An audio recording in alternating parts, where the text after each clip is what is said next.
At it again, and we've got one here with Matt Walsh checking out some anti-Christmas TikToks. I know we're a little bit beyond Christmas. I get it, but hey, it's the holiday season, baby. It's the holiday season. It's never too late. We could check out something like this in the middle of the blazing hot summer or something. It doesn't matter. Okay. Like, share, comment, hit that subscribe button if you're new. Make sure you're subscribed to Matt Walsh too, which I'm sure a lot of you guys already are. I don't even really need to say that, okay?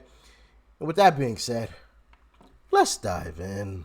We're going to stay in the holiday spirit here by heading over to TikTok to see how they are celebrating Christmas this year. And if I know anything about TikTok, I think it'll be very joyful and happy and also deeply respectful to the Christmas traditions. So let's begin. An opinion you have that might piss some people off? Oh, this definitely pisses people off, especially the majority of my family. When people say the reason for the season, when they're talking about Christmas, and they're all like, the reason for the season is Jesus. The reason for the season is Christian propaganda. I touched on this in one of my other video rants, but basically when the Christians were like getting organized and were like, look, we got all these other people to believe other things. We totally want them to believe what we believe because like they have to. They basically said, all right, what do they already celebrate?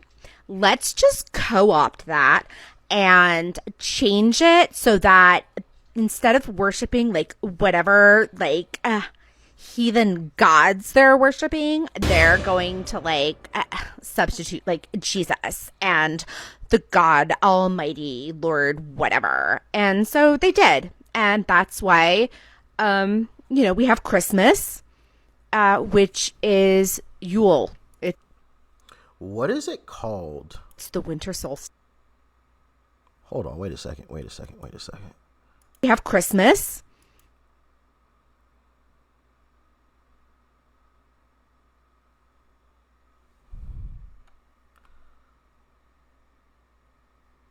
What is it called when like there's a gap right there? Can you guys see that?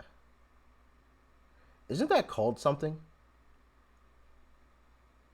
I want to say I watched like a video on that. Like that's like a medical condition, like where there's a gap between your pupil and like you can see the whites of your eyes below right there. Like when you're just normally just talking and conversating. Maybe I'm tweaking. Listen, I'm always like scrolling through to find different videos and things, and I come across some interesting stuff. Sometimes I watch some interesting, videos on stuff, and I feel like I came across the video that was explaining that once before. Like where you can see like the whites of the eyes underneath right here. Like you're not really supposed to. And if you do, like that, it's like a medical condition or something. And if I remember that video right, it's not a good medical condition. Anyway, what she's talking about is just absolutely insane. But that was just one thing that I was noticing throughout this video. Was like, holy crap, I can see clearly the white of her eye underneath there. Which is Yule. It's the winter solstice. Yeah, so I can't even keep watching that. That's a tough one. That's a tough one to listen to that. Yeah, it is. Now, I'm right with you, brother. I wouldn't be surprised if she was like a history professor at an Ivy League school. That wouldn't surprise me. By the way, she says that her take on this pisses people off. But see, lady, no, it doesn't. That's not the right word. It's the dumbest damn thing anyone's ever heard. You're saying very stupid things, and you're saying them very stupidly. So you've got both things going on here. You're saying dumb things. You're saying them as dumbly as possible, and so it's not. People aren't upset. It annoys them, and I think sometimes this is people can get confused about this. Is that they're not like offended or upset that you've made some brilliant point that they can't refute. It's just that you've really annoyed them. Much of the overlap between Christmas and ancient pagan festivals is invented by internet memes. That's what a lot of it comes from. But every single year, it's not even every year, it's multiple times a year when there's a big Christian holiday, namely Easter and Christmas, of course. You have these people on the internet who are very satisfied with themselves and think of themselves as being very, very intelligent. And they also think they're the first ones to ever bring this up, this alleged connection between modern Christian traditions and pagan traditions. You've always got, there's a million, what is this woman's name? Rise Rebels. There's a million of her out there, and they think they're the first one. She said, I'm going to tell you this is really going to piss people off. And then she proceeds to say something that we've all seen in 50 million memes at this point. So a lot of that is made up. It's an urban legend that never happened. Some of it isn't, though. So, for instance, pagans for a long time used evergreen trees and evergreen plants in their celebrations of the winter solstice. That's correct. And if you wanted to, you could trace the Christmas tree back to that. And this is when you get the lefties who will say, as you see, it was originally pagan. Okay, fine. What's your point? What do you think that proves exactly? What happened is that as pagan cultures became Christian, as they came to the faith, they didn't abandon all of their traditions, their entire culture. They didn't do that. They weren't required to. Okay? What exactly is the problem? I don't even understand what the problem is supposed to be. Especially because, by the way, almost all traditions have, if you like, pagan roots. Because if you want to put it that way, since if you go back far enough, almost everyone in the world was pagan. If you go back far enough, the vast majority of the planet was pagan. Let's keep going. All right, since it's Christmas time, let's talk about racism in Christmas songs. Yeah, you heard right. The term Eskimo appears in a couple different Christmas songs and is generally considered pretty offensive by the Inuit people and by other groups that live in the Arctic because it was a word used by colonizers to describe their people and imply that they were barbaric and primitive. I'm going to give you 2 examples of this word's usage in Christmas songs, and I'll give you suggestions for replacement lyrics. Well, I got one question. How does she know that's offensive? Has she gone there and talked to some of these folks? Or did she just hear that on the news? I think I know the answer. Lyrics too. We'll frolic and play the Eskimo way. Get rid of that. We'll frolic and play the holiday way. Walk away. Better already? And folks dressed up like Eskimos, everybody knows that we don't like that. And folks dressed up like in snow globes, everybody knows. Much better.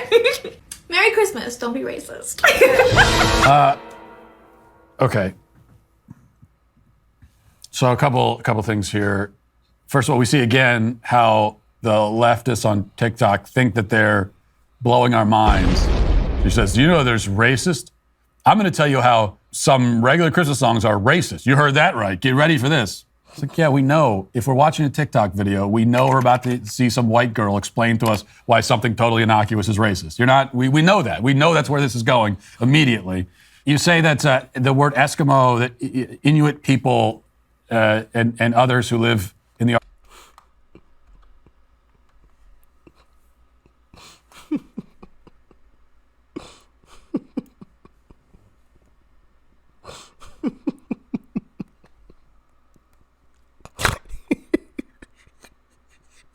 What the definition of TikTok? Alrighty then.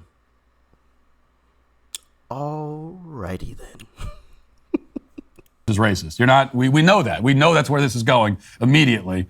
You say that the word Eskimo, that Inuit people and others who live in the Arctic think that the word Eskimo is offensive. Here's a better plan. Rather than replacing the word, better plan is for people who are offended by a totally innocuous word like Eskimo to stop being offended. If there is anyone actually offended by that, better plan, we could change the songs, or the other solution is that if you're offended by that, just stop being offended. Or keep being offended, because honestly, I don't give a damn. Doesn't matter either way. Go cry about it, You know what Eskimo actually means? You know the etymology of the word? It derived from French originally. And it means someone who wears a snowshoe, or someone who laces up a snowshoe. That's what it means. The word is derived from the fact that these people wore snowshoes. And so the Europeans who first encountered them and didn't speak the language, so didn't know what they referred to themselves as, this is what they came up with. Why is it offensive? How is that derogatory? Just to observe that someone's wearing a snowshoe is a slur now? Hey, take those snowshoes off now. I'd just like to remind you again that the people this word applies to, I guarantee you the vast majority of them don't care at all. All right, let's keep going.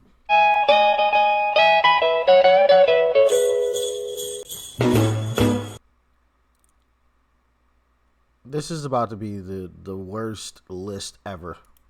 Jingle bell, jingle bell. White supremacist systems will be dismantled. That's the unrealistic thing she wants for Christmas. It's actually not unrealistic at all. I've got some good news for a change. I can do you one better. Rather than dismantling it for Christmas, I can tell you that it doesn't exist to begin with. There's nothing to dismantle. It doesn't. It's a figment of your imagination. It's a phantom. You've invented it in your head. It doesn't exist. So there you go. That's my Christmas present to you. You're welcome. All right. Is there something a little bit more intelligent, something a little bit more, provocative? Hi, I'm Kale. I don't like Christmas very much. Last year, I did a series trying to like Christmas, so this year I said, screw it, I'm gonna do anti-Christmas traditions, so we're making Cursed Gingerbread Man. I had to retake this shot like 5 times. Anyways, Slenderman cookie. She made Cursed Gingerbread Man as her anti-Christmas tradition. And the Cursed Gingerbread Men are like regular gingerbread men, but she uses green icing instead of white. That's some edgy stuff. Watch out for the edge.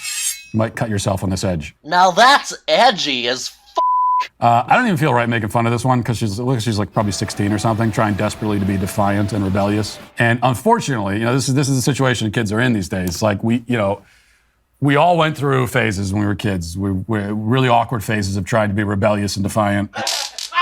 But many of us who are older, we had the great fortune. Was that a young Matt Walsh? All went through phases when we were kids. We're really awkward phases of trying to be young Matt Walsh had some guns. Rebellious and defiant. But many of us who are older, we had and did some stupid ish. The great fortune of not having the ability to capture all of this digitally and have it live forever on the internet. I'm so scared. And so now for these kids, this is going to live forever, which is really unfortunate for her. But the thing is also, here's a note, kids. If you want to be rebellious and defiant and all of that, and you want to rebel and really be revolutionary around Christmas time, then just celebrate a traditional, joyful Christmas. That's how you can do it. You can really set yourself apart from your peers that way. Merry Christmas, you filthy animal. All right, let's watch one more. You know what I'm already not looking forward to? Stop! But it's the people who get mad when I say happy holidays at work. They're like, Merry Christmas. And I'm like, oh yeah, happy holidays. And they're like, you can say Christmas. And I'm just sitting here like, I celebrate Yule. I'm not Christian. I don't celebrate Christmas. And most of them are just like, whatever, and they leave the store. But then you have the other half that are like, you godless heathen.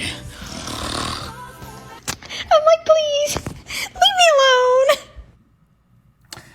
It really pains me to say this in some ways, but in other ways, maybe I'm relieved that I can say, you know what? I basically agree with her. I actually kind of agree. Kind of. Because there's actually nothing wrong. Now, I don't believe that customers are like screaming at her because she said happy holidays instead of Merry Christmas, but there are some people who make a big thing out of this, and they make this into part of the war on Christmas, is when cashiers at big box retailers say happy holidays instead of Merry Christmas. Yeah. And I do think that's an absurd thing to get upset about. Either way, it's fine. It doesn't, if you say it to me, it's a friendly greeting around the holidays, and I'm fine with that. It's perfectly fine. And the other thing too is that I think conservatives need to take a cue from the left on this point, because the left, they're very good at co-opting things. They know how to co-opt, and we go the opposite way. So as conservatives, we hear happy holidays and we say, well, no, that doesn't acknowledge Christmas. Instead, we should co-opt it, which isn't even hard to do. It's not much of a stretch, and just say, okay, yeah, happy holidays is the same thing as saying Merry Christmas. That's what you're really saying. When you say happy holidays, what you really mean is Merry Christmas. And that's fine. So that way, when someone tries to get around Merry Christmas by saying happy holidays, they still haven't gotten around it because we've co-opted. We've taken ownership of that phrase. So rather than getting offended by it or getting upset, you should take ownership of it And so that no matter what you say around the holidays, you're still saying Merry Christmas. You see, that's playing chess instead of checkers. Even though she found a very annoying way of putting it. Christmas. I'm not going to disagree with this young lady. And maybe we'll end there. I didn't even think we'd get to this point where I would agree with one of them. But maybe. Wow. I think he has a great point. Playing chess and not checkers. Once again, as I've always touched on, you gotta play the game. And I feel like that's wrapped into the game. Because it doesn't always have to pertain to simply when it comes to casting a ballot. You know, it's just all year, little things here and there, like he said, co-opting, something like that. That's part of playing the game. And like he said, conservatives are pretty bad at it. Conservatives are pretty awful at it. If we're just being 100. If we're just being completely honest, yeah. Pretty terrible. Pretty darn terrible. So I think Matt had a really, really great point with that last statement he made. For sure. For sure. And yeah, I'm down for it. Let's co-opt it. It's our phrase now. I know you mean Merry Christmas, so happy holidays.